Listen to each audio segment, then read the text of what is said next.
100 years later, the Negro lives on a lonely island of poverty.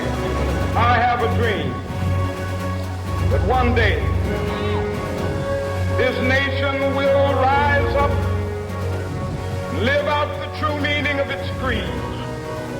We hold these truths to be self-evident, that all men are created equal.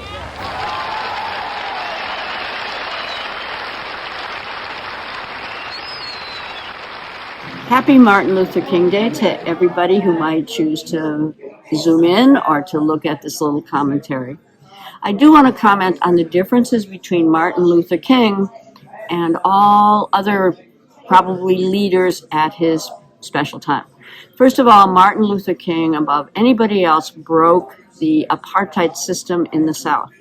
Leading the bus boycott in Montgomery, Alabama, broke apartheid, or what we call Jim Crow, on the buses in his town of Birmingham, Alabama. For him, we can credit a great deal of the breakdown of Jim Crow, which I would call American apartheid in the South. But secondly, there was a division at that time between people like Martin Luther King and what we'd call Black Power advocates. Both of those people, both of those factions of the civil rights movement were fundamentally sound. But there was a key difference, and I believe that's why Martin Luther King probably succeeded more, in a way, in becoming kind of a spiritual leader in this country, probably succeeded more in that direction than other leaders. The difference was the following.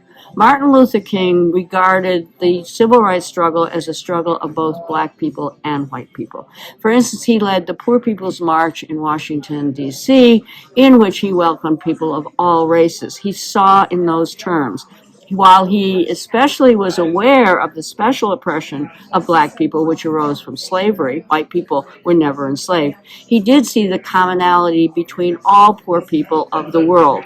The second, and he said that clearly, he was not, in other words, a black nationalist, as were other black people at the time, Stokely Carmichael, maybe Malcolm X also. There was another key difference with Martin Luther King, which got him into a lot of trouble. Martin Luther King was anti-war. Particularly, he was against the Vietnam War. He saw himself as in solidarity with the Vietnamese people.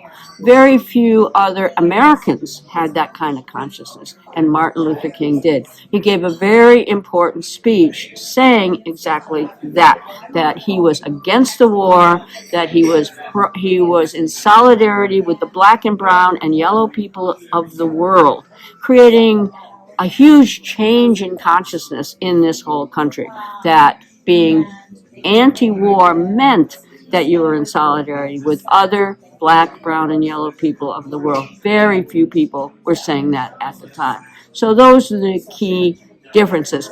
I might mention his other counterpart at that time was Malcolm X. Malcolm X was a fabulously charismatic leader. However, Malcolm X was a bit of a black power advocate until he went to Africa. And then he, too, became a person that was in solidarity with the other poor people of the world of all races, white, black, brown, and yellow. That was the key difference between Martin Luther King and other black people and white people who were advocating for more or less a black nation.